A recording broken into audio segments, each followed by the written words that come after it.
Hey everyone, this is Brian Holmes with the Strategic Living Podcast and BrianHolmes.com. You're listening to my great friend Stephanie O'Brien, and you are about to be moved by purpose.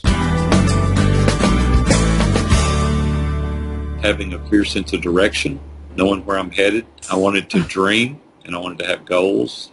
I'm a Christ follower, so I wanted to trust in a higher power. And I wanted to have meaning and purpose in my life. And at the end of the day, I want my girls to say, hey, my dad was a wise man.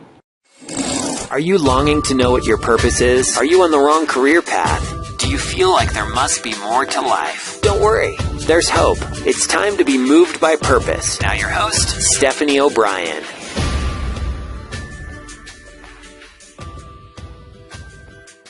Welcome to the show, Aaron. I am so honored and excited to have you on today. Thanks, Stephanie. I appreciate it. So the first question I ask every guest on the show is to get a good understanding of your work history, a background of what you have done for work and what has led you to start A View from the Top. Sure, absolutely. I've got a pretty extensive background. I won't take you too far back, but I do have to give you a little backstory so you'll understand kind of where I'm coming from. I started really early at 13 years old working in a local pawn shop in Nashville, Tennessee, where I'm a native Nashvilleian, and I fell in love with that business. At 15, I decided I wanted to be in that business. I wanted to make a career out of it. So I went to summer school, night school, was able to graduate early, met a couple of guys that had a lot of money because my family didn't have any. We were broke. We didn't have any money. So I went out to a couple of guys that had been buying things from me over the course of the years and made them a proposal. And at 18 years old,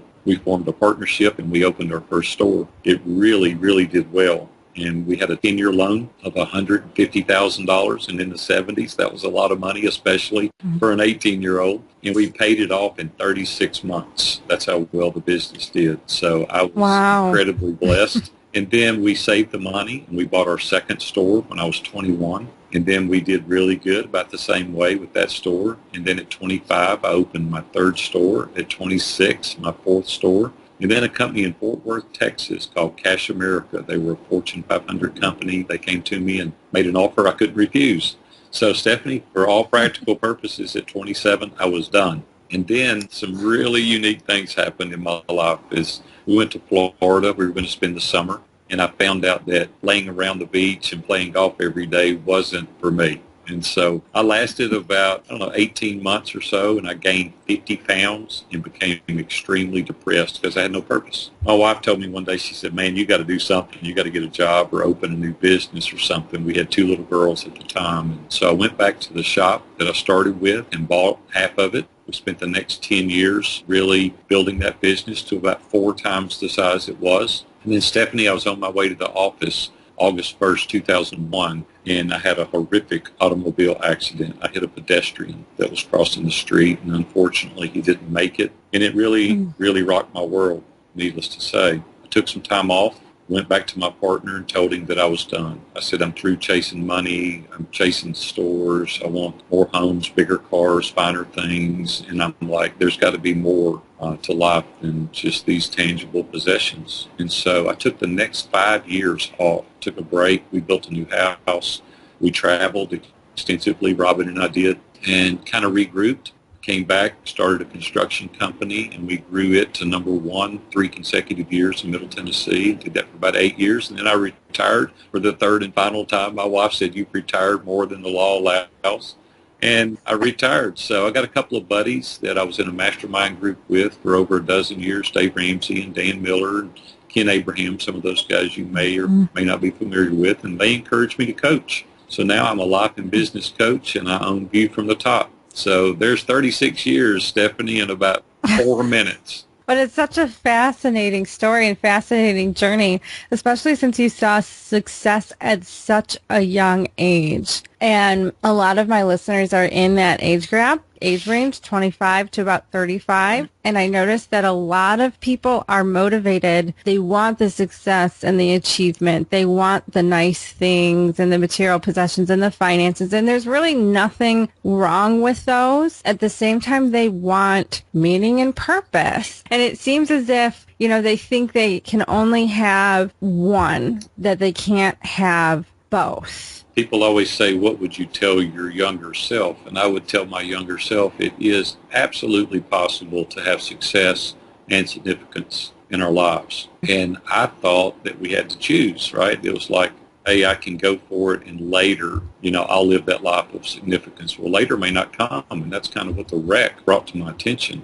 It was kind of like, hey, that could have been me crossing the road, right? And then it would have all been over, and then I would have lived a life that was pretty selfish, just thinking about myself and not thinking about others. And so now I teach people on a daily basis, hey, I want you to have the nice house. I want you to take the nice trips. There's nothing like being able to take nice trips, buy things for your family, provide an education for your children, have a nice home. Those things are awesome. And a lot of times people with money will say, money doesn't mean anything. And I want to say, you liar, it does mean something. It is important.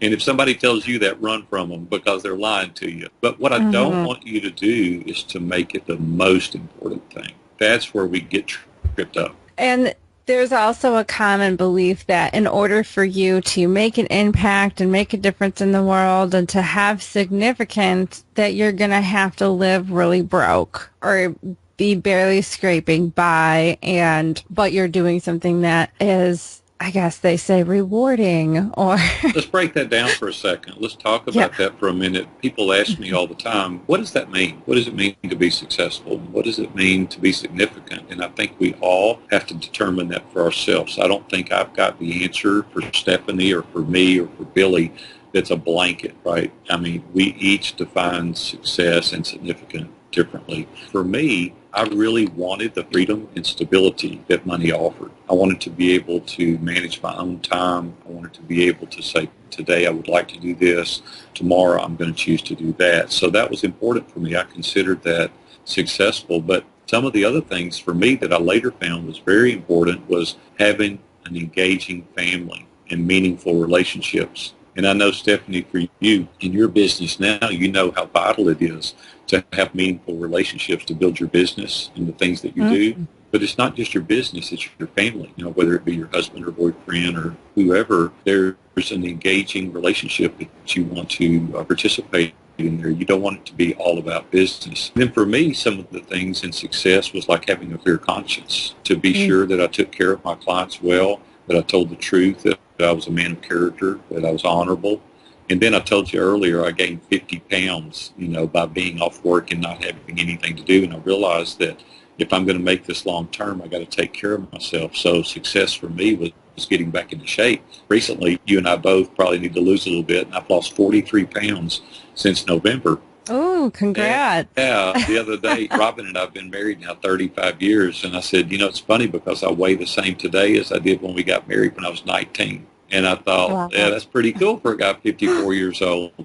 But then a couple of the other things for success for me was having a clear sense of direction, knowing where I'm headed. I wanted to dream, and I wanted to have goals.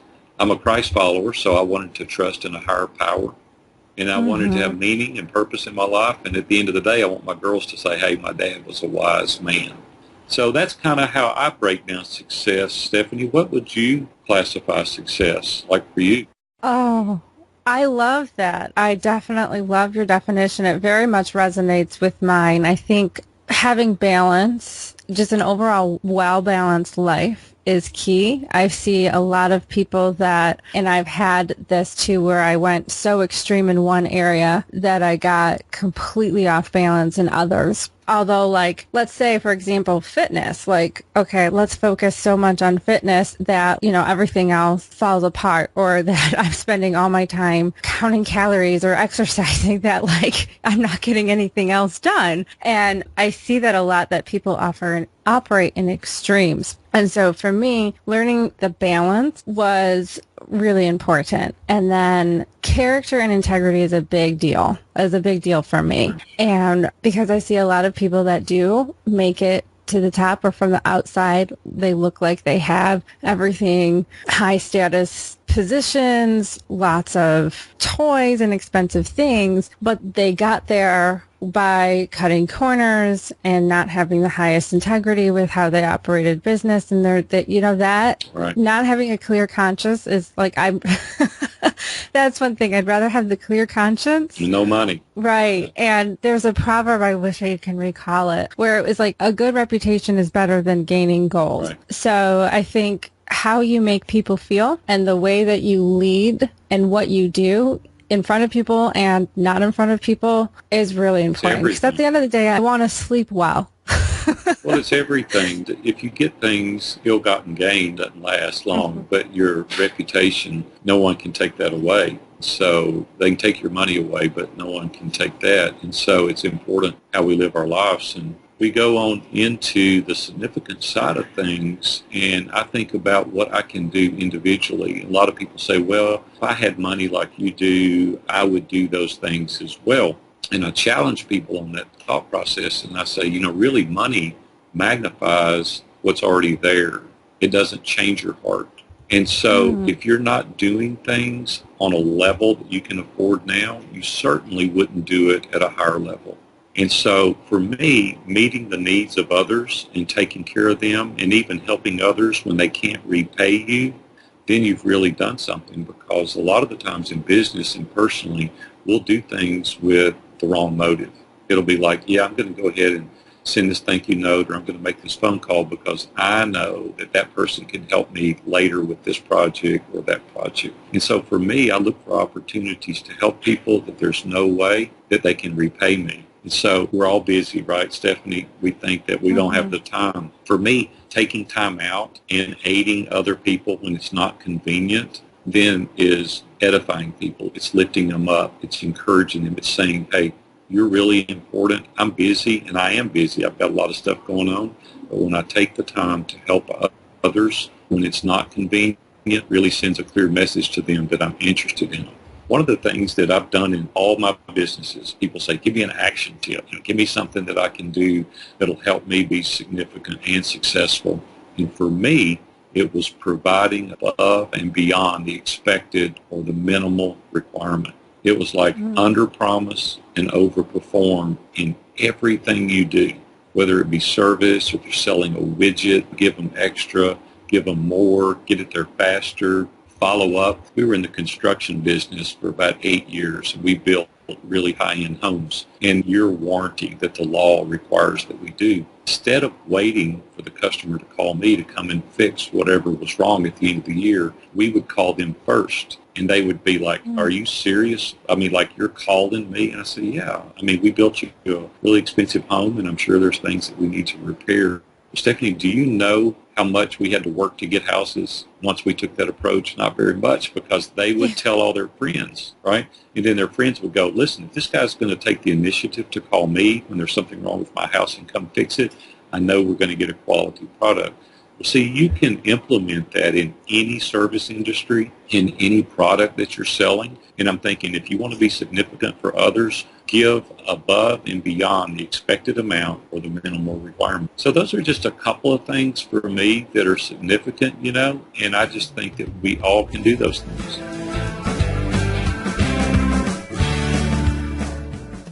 Yes, and I love that example. It's very practical, easy to understand. But for those that might struggle with this, and I don't know if you've encountered people that seem to be battling, that operate in fear or have like a lack mentality. What you just described makes so much sense. But for people that kind of struggle with lack, like, oh, I can't afford to do that, or I have limited resources or limited time, or they give all these reasons as to why. And you've touched on that about how you don't have the resources. Let's talk about that for a second. Yeah. Talk about people. See, here's the thing. People think that the pie is only so big, and that is nothing further from the truth. Daniel Lappin's got a great book out called Thou Shalt Prosper. And it's a wonderful book. He's actually been to my mastermind group a few times, and we've had dinner together, and we've gotten to talk about these things. But he talks at great length about giving out of your abundance, right? Is you pour the glass full and it overflows, and then you give back. And what's funny is you talk about operating out of fear. And I've got a little saying I say, fear missing an opportunity more than you fear failure. What I used to tell my daughters when they were growing up, they'd say, Dad, if I do that, it may not work. And I said, well, that's okay. You'll just know one more way that it won't work, and we won't have to repeat that process until we become successful. I said, for me, failure is in not trying, not in not succeeding. I would hate to lay in the bed at night and think, would my idea, I had rather do it and it not work and know as to sit there and never know. And so I just suggest that all your listeners fear missing the opportunity more than they fear failure. That's great. I'm writing this down for all of the tweetable quotes that you're giving. These are really good. Yeah, I definitely see that people can get tripped up. Now, you've mentioned another thing that can hold people up too is a disappointment or discouragement where they tried, they gave it their all, they did the best that they could, and it didn't work. And they might run into that more than once. And I know failure is part of the path to success. And, you know, for those that are kind of getting worn out for trying so many things. Let me tell you some things that I do and have done. We're coming up on 40 years now, almost 4 decades of business. And what I have found out, as I pointed out earlier, for me, this is the process I go through. Not that it'll necessarily work for you, but I'll just tell you my process. I told you earlier that I was a Christ follower. I trust in Supreme Being. I trust God because I'm a Christian. So first of all, I pray.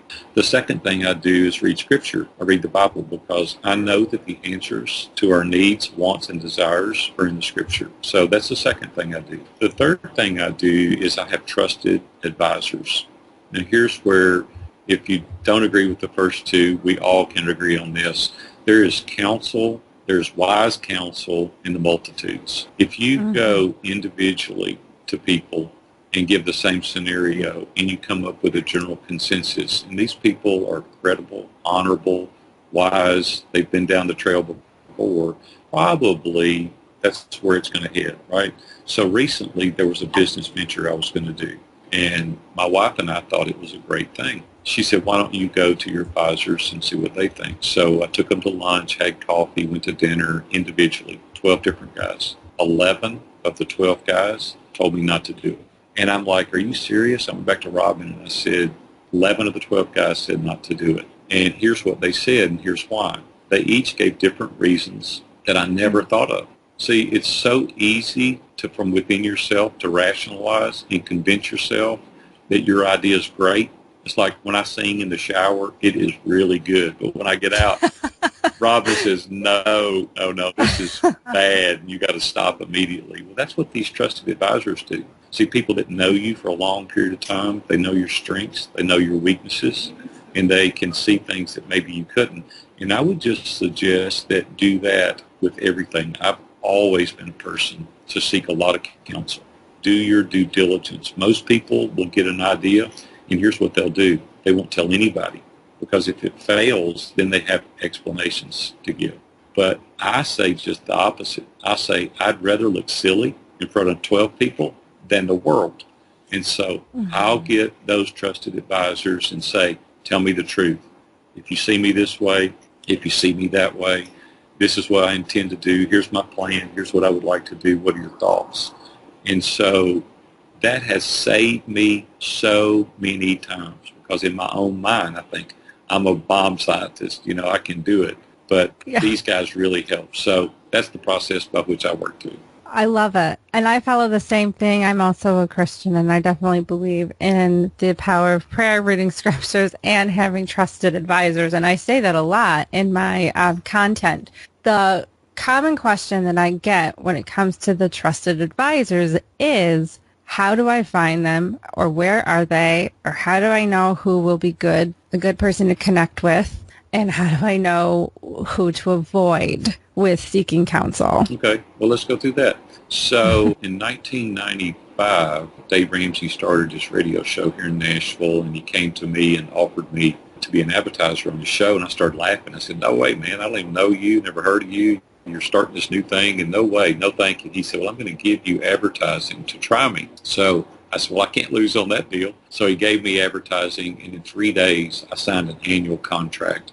And Dave has become one of my best friends. I've been on his show now for 20 years as an advertiser, either a business I've owned or have owned, and it is remarkable what he's done. Well, as a result of that, back years ago, he said, why don't you join my personal mastermind group? I'd never even heard of a mastermind group. I didn't even know what a mastermind group was, 20-something years ago. And so I went, and there was 10 guys in there that were phenomenal. Now, a lot of these guys, like Dan Miller was in there, and Ken Abraham. Ken Abraham's got over 100 books in print now. He's a 10 times New York Times #1 selling author. But at the time, he wasn't.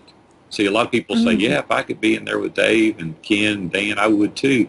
But the point is they weren't then. Right. Not then. And so we had guys that were getting their business off the ground. We were just starting, really going, and we worked together. And so we were able to empower and encourage each other from the very onset. And that took time. And I drove this 40 miles to Dave's office from my house, and I drove an 80-mile round trip for 12 years, 10 or 12 years. Mm-hmm.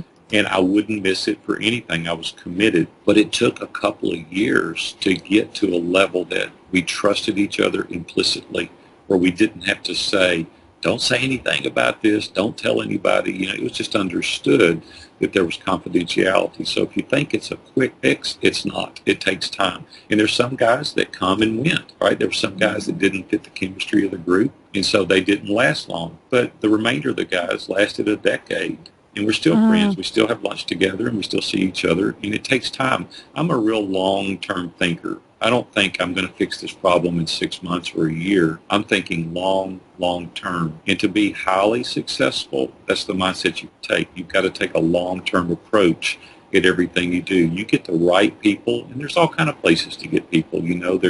I'm sitting at the Nashville Entrepreneur Center now in the Google Hub, one of 7 in the country now. And you meet people there that you can build a relationship with slowly. Form your own mastermind group. Get an accountability group.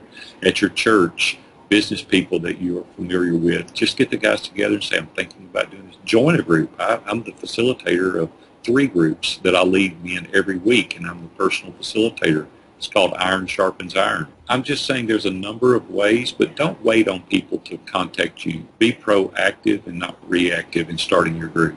Should the mastermind groups be focused on business? Because there's all, Absolutely. No. That's where you get, see, that's what happens. These people get on a quest to be successful. And what they end up doing is making a lot of money, and they come home one day to a group of strangers. They don't know their wife. They don't know their husband. They don't know their children. And I teach guys that the office doesn't have a memory, but your family does. And I say, if you're going to at work and be with your family, because you only have one opportunity with that family. And so I would just encourage you strongly.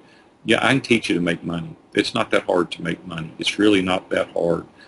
But what is hard is being the husband or the wife or the dad that God called you to be. That takes a lot more work, but is a lot much more gratifying. It's a lot more enriching. You're changing generations to come as a result of it. I don't want you to make a lot of money and not know your family. So we spend about 50% of the time talking about business and about 50% of the time talking about family. That's good to know, because there's a lot of mastermind groups out there that I see. Someone that wants to join a mastermind group and get a group of trusted advisors and to really just get to know each other and do life together and build that long-term relationship and grow in success together. What kind of mastermind group should they look for? Maybe are there warning signs about one that might not be the best? Because you mentioned long term. I know that there's some that don't always last for years. There's paid, there's free. There's a big variety out there. Well, what I would suggest is that you just experiment with a group in your local area. Now the internet has allowed us to meet virtually, and I have people all over the planet that are participating in internet-based accountability groups, mastermind groups, where in 1 hour you can come on. You can do it from the privacy of your home, like on Zoom or Skype, whatever tool that you want to use in order to host these events. We have rooms that we can get up to 100 people in, but I limit the groups to 10. And so you get airtime when there's only 10 of you. You know, you get more than that. Yep. It's hard. You're fighting for time. And you can do it from the privacy of your office or your home. So virtually is awesome. Normally, for the accountability part, I find that free groups don't really last because you have no skin in the game. And if you miss, but if you've got a pain point, like, I'm going to go because I'm paying for this, and right? And so people will show up. I remember years ago, I was doing financial counseling at our church, and of course I've taken everything Dave's ever offered. And he said, man, do not do this for free. And I said, Dave, I'm not going to charge people at my church for this. He said, give the money back to the church. I don't care what you do with the money. But if they do it free, half the time the people won't show up. So I went on my merry way and I did it for free. 75% of the people didn't show up for the counseling. And I never told him he was right, so don't anybody else tell him either. But it's true. If there's no skin in the game, you're not going to show up. And so our groups are at a price point to where there's great value, but it holds you accountable for being there. So I think needs to be diversity. A lot of people say, well, I want to get a bunch of people like me. Well, you get 10 people and they're all like you don't need 9 of them. Exactly.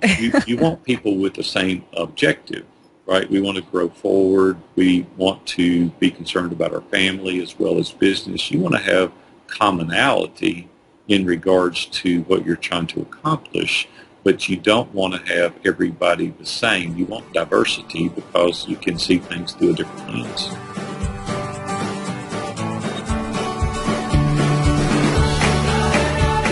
I agree with the skin in the game, and that does remind me, in the beginning when people are trying to really get their business off the ground, there's mixed advice over being generous and giving a lot away for free and knowing when to charge your services. People only value what they pay for. I agree. I've seen that time and time again. And I've had people like career transition groups reach out to me and say, can you be on our panel of career coaches, but you'd have to do this pro bono. And I've said there needs to be some form of investment involved. If they really need the help where they can volunteer, they can do something. It could be a lower payment, but like something has to get involved. And it's been declined. And I've seen the other coaches that agreed to do pro bono, they show up, they prepare, they come in to give 100%, and the client never shows up, they never do the work, and they get burned out. So. See, it doesn't work. It just doesn't work. I think we should do a certain amount of generosity, in regards to giving. I give a percentage of my income to our local church and to other charitable organizations, and I think there's a certain amount of generosity. I think even with our time. I even invest some time in some guys that I see potential that I know can't afford me, and I elect to do that. I led a group of guys. There were 12 guys that met in my office for 6.5 years every Monday morning, but these were people I knew. I knew their sons. These were guys late 20s, early 30s. We called it the torch, and it was where I gave every week an hour of my time to instruct these guys, but they wanted it, and they showed that they were willing to come and participate. And I didn't charge those guys. It was kind of my ministry, if you will. And so we can elect to do those things, but you can't do it with a group of people that you don't know well. Yeah. You have to be wise or strategic with what you're going to do for free. So, very good. My final question to wrap things up, I would love for people to know how to connect with you, where to find you, and do you have anything right now that you are promoting and want the listeners to know more about? Yeah, thank you for saying that. There's a number of things that I'm doing. What I'd like to do more than that is to give away something, and I'm going to give something to your audience that can help maybe move the needle for them. In my coaching, I do what's called a personal assessment, and it's a 4-page document that I wrote that I take all my clients through. There's another document called What Do I Want? Stephanie, the truth is most people don't know how to articulate the lifestyle that they want. They just want bigger, better, faster, more, shinier, but they don't take the time to articulate. Robin and I have done this our entire marriage. We'll sit on the front porch periodically and we'll say, what are we willing to give up in order to obtain this? What are we willing to delay gratification for the greater good? What do we want to teach our children? How do we want to live? What do we want to invest in? We have a plan, and we've done that our whole marriage, and it served us well. So I wrote a document called What Do I Want? It's about 30 questions that you ask yourself. You can do that alone. You can do it with your spouse, whatever what you'd like to do. And then people say, all right, I get it now. I know who I am. I know what I want, but I don't know what to do. So I've created another document called Steps to a Productive Day. And it walks you from the very beginning, from when you first get up, walks you through your entire day. It gives some methodology to your madness. And so I've created a landing page, viewfromthetop.com/moved by purpose, all in lowercase letters. And I put all these documents on that page for free. I don't want to charge you $1 for them. You go there, get them. Hopefully it'll propel you and be a catalyst to move your life forward. Awesome. Thank you. That's very generous, Aaron. And I will have that link on the show notes as well for the listeners to make sure they click and check that out, because I think those are awesome tools and resources. And I really think that's very generous of you to give those to the audience and the listeners. Now, if those guys want to contact me individually, it's viewfromthetop.com. My email address is there. Twitter, I'm on it a lot. It's VFT Coach. And I would love to connect with you there. Like I said, I coach people individually, one-on-one, and then I have Iron Sharpens Iron mastermind groups that I facilitate weekly. There's 3 different groups that you can participate in there. Here's the really cool thing, though. This is an awesome community that I've started where people come together, very, very nominal fee. I think it's like $37 a month. You can hear me every Wednesday on a live webinar. You can interact with questions. $37 a month is what I'm charging to do this. We have a community. It's a forum that people interact in. Nothing whatsoever against women, because women need this information, but my niche market is men. I coach men, the community's men, the Iron Sharpens Iron mastermind groups are men. Nothing whatsoever against women, but I've been involved with men's groups now for over 3 decades, and so I just feel like that's where God wants me to serve. So I would love to have you involved in the community, Iron Sharpens Iron, or one-on-one coaching. Awesome. Thank you so much, Aaron. It was such an inspiration and an honor to hear your story and to have you featured on the Move by Purpose podcast. And I hope that you enjoy your day. Thank you. It's been awesome. Thank you for having me on. I'm just saying there's a number of ways, but don't wait on people to contact you. Be proactive and not reactive in starting your group.